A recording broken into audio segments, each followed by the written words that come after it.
Friends, ನಮ್ಮ ಮನೆಯದು main line ಜಾಕ್ಗಳೇನಿದೆ ಆ Jack ಲೈನಲ್ಲಿ ಮಾಡಿಸಿರೋದು. ನಂದು ಜಬರ್ದಸ್ತ್ ಜಾಕ್ ವಿಡಿಯೋ ಅಲ್ಲಿ ನೀವು ನೋಡ್ಬೋದು. ಈ ಲೈನಿಂದು ಅಪ್ಪ ಅಮ್ಮ ಡೀಟೇಲ್ ಎಲ್ಲ ಇದೆ. ಇದು ಬಂದ್ಬಿಟ್ಟು 2.5 ಇಂದ 3 ದಸ್ತದ ಗಂಡು. ಹಕ್ಕಿ ನಿಂತ್ಕೊಳ್ಳೋ ಶೇಪು, ಸ್ಟೈಲು, ಕ್ವಾಲಿಟೀಸ್ ನೋಡ್ಕೊಳ್ಳಿ. ವಿಡಿಯೋ ಸ್ಟಾರ್ಟಿಂಗಿಂದ ಎಂಡಿಂಗ್ ತನಕ ಫುಲ್ಲು ಎಸ್ ಟೈಪ್ ಕುತ್ತಿಗೆ ನಿಂತ್ಕೊಳ್ಳುತ್ತೆ. ಇದೇ ಗಂಡು ಬಂದು 6 ಗಂಟೆ 6:15 ಗಂಟೆ ಹಿಂಗೆ ಹಾರಿರೋದು. ಬಾಜಿ ಬಂದ್ಬಿಟ್ಟು 4 ರಿಂದ 5 ಬಾಜಿ. ಪಲ್ಲ ಬಂದ್ಬಿಟ್ಟು 20 ಇಂದ 30 ನಿಮಿಷ ಪಲ್ಲ ಹೋಗೋದು. ನಾವು ಆಮೇಲೆ ಹಾರಿಸೋದನ್ನ ಇದನ್ನ ನಿಲ್ಲಿಸ್ಬಿಟ್ರಿ. ಒಂದು ಜಾತಿ ಮಾಡ್ಕೊಳ್ಳೋಂಥ ಕ್ವಾಲಿಟಿ ತುಂಬ ಜಾಸ್ತಿ ಬರ್ತಾಯಿದೆ ಇದರಲ್ಲಿ. ಆವಾಗಿಂದ ನಾವು ಹಾರಿಸೋದನ್ನ ನಿಲ್ಲಿಸಿದ್ದೀವಿ. ಇವಾಗ ಯಾರು ಹಾರಿಸ್ಬೇಕು ಅಂದರೆ ರೆಕ್ಕೆ ಕಿತ್ಕೊಟ್ಟು ಹಾರಿಸ್ಕೊಬೋದು. ಆದರೆ ಏನಂದರೆ ಇದು ಒಂದು ಲೈನ್ ಮಾಡ್ಕೊಳ್ಳೋಕ್ಕೆ, ಒಂದು ಜಾತಿ ಮಾಡ್ಕೊಳ್ಳೋಕ್ಕೆ ತುಂಬ ಅಲ್ಟಿಮೇಟ್ ಕ್ವಾಲಿಟಿಯಲ್ಲಿ ಬಂದಿರೋ ಜಾಕ್ ಗಂಡು. ಇದನ್ನು ಓಡಿಸ್ಕೊಂಬಂದಿರೇ ಟೈಮಿಂಗ್ ಇನ್ನೂ ಜಾಸ್ತಿ ಆಗಿರೋದು. ಹಕ್ಕಿ ಕಂಡೀಷನ್ ನೋಡ್ಕೊಳ್ಳಿ, ಕ್ವಾಲಿಟೀಸ್ ನೋಡ್ಕೊಳ್ಳಿ, ನಿಂತ್ಕೊಳ್ಳೋ ಶೇಪು, ಸ್ಟೈಲ್ ನೋಡ್ಕೊಳ್ಳಿ. ಫುಲ್ಲು ಕುತ್ತಿಗೆನ ಎಸ್ ಟೈಪಲ್ಲಿ ಇಟ್ಕೊಳ್ಳುತ್ತೆ. ನೋಡ್ಬೋದು ಇಲ್ಲಿ ಸಿಕ್ಕಾಪಟ್ಟೆ ಎಸ್ ಟೈಪಲ್ಲಿ ಇಟ್ಕೊಳ್ಳುತ್ತೆ.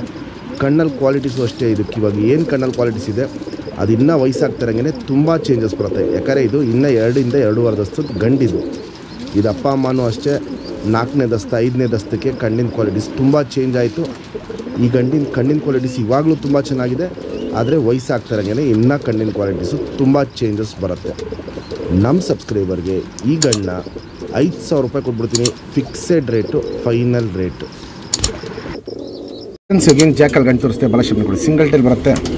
ಚುಪ್ ತಿರಿ ಉದ್ದ ತಿರಿ ಎಲ್ಲ ಕಿತ್ಕೊಡ್ಬೇಕು. ಹಾರಿಸ್ಕೊಬೇಕು ಅಂದರೆ ವೈಬ್ರೇಷನ್ ನೋಡ್ಬೋದು. ಹಿಂಗೆ ಸಖತ್ ವೈಬ್ರೇಷನ್ ಇರುತ್ತೆ ಲೈನಲ್ಲಿ. 2 ಸೈಡ್ ನೋಡ್ಬೋದು. ತಿರಿ ಎಲ್ಲ ನೀವು ಹಾರಿಸ್ಕೊಬೇಕಾದ್ರೆ ಇವೆಲ್ಲ ಕಿತ್ಕೊಡ್ಬೇಕಾಗತ್ತೆ. ಲೆಂತ್ ವೈಸ್ ನೋಡ್ಕೊಳ್ಳಿ. ಮೀಡಿಯಮ್ ಲೆಂತು, ಅಗ್ಲ ಇದೆ, ಎಸ್ ಟೈಪ್ ಕತ್ತು, ಗುಂಡು ತಲೆ, ಗಿಡ್ಡಿ ಚೊಂಚು. ಕಣ್ಣಲ್ಲಿ ಕ್ವಾಲಿಟೀಸ್ ನೋಡ್ಕೊಳ್ಳಿ. ಅಗ್ಲ ಕಣ್ಣಿರುತ್ತೆ. ಪುತ್ಲಿ ಸುತ್ತಲೂ ಕಾರ್ಬನ್ ಶೇಡ್ ನೋಡ್ಬೋದು. ಕಪ್ಪು ಹರಡ್ಕೊಂಡಿರುತ್ತೆ. ಔಟ್ರಿಂಗ್ ಬ್ಲ್ಯಾಕು ಡಾರ್ಕ್ ಆಗಿರುತ್ತೆ. ಶುದ್ಧ ಕಣ್ಣಲ್ಲಿರುತ್ತೆ. ಲೈಟಾಗಿ ನಿಮಗೆ ಅಲ್ಲಿ ಇಲ್ಲಿ ಚುಕ್ಕೆಗಳು ಪಿಂಕಿಶ್ ಅನಾರಿ ಕಾಣ್ತಾ ಇದೆ. ಅವೆಲ್ಲ ವಯಸ್ಸಾಗ್ತಾರಂಗೆ ಕಪ್ಪು ಒಡಕಲಿಗೆ ಟರ್ನ್ ಆಗುತ್ತೆ. ವೈಬ್ರೇಷನು, ರೊಟೇಷನು, ಪುತ್ಲಿನ ಎಳೆದು ಬಿಡೋದು ಇವೆಲ್ಲ ನೋಡ್ಕೊಳ್ಳಿ. ಒಂದು ಟಾಪ್ ಕ್ಲಾಸು ಜಾತಿ ಮಾಡ್ಕೊಳ್ಳೋ ಕಣ್ಣು ಪ್ಲಸ್ಸು ಹಾರಿಸ್ಕೊಳ್ಳೋ ಕಣ್ಣು ಇದರಲ್ಲಿ ತುಂಬ ಜಾಸ್ತಿ ಇರುತ್ತೆ. ಹೆಣ್ಗಳು ಮ್ಯಾಚ್ ಮಾಡಬೇಕಂದ್ರೆ ಸ್ವಲ್ಪ ಜಾತಿ ಮಾಡ್ಕೊಳ್ಳೋ ಕಣ್ಣು ಹೆಣ್ಗಳು ಜಾಸ್ತಿ ಮ್ಯಾಚ್ ಮಾಡಿಕೊಟ್ರೆ ಸಾಕು. ಪಟ್ಟಗಳು ನಿಮಗೆ ಚಿಕ್ಕ ಜೊತೆ ಮಾಡ್ಕೊಬೋದು. ಫ್ಲೈರೇಷನ್ ಹೆಣ್ಗಳು ಮ್ಯಾಚ್ ಮಾಡಿಕೊಂಡ್ರೆ ಹಾರಿಸ್ಕೊಳ್ಳೋಕ್ಕೆ ಪಟ್ಟಗಳನ್ನ ನೀವು ಮಾಡ್ಕೊಬೋದು. ಹೆವಿ ಕ್ವಾಲಿಟಿಯಲ್ಲಿ ಇರುತ್ತೆ ಗಂಡು. Ring number 1199.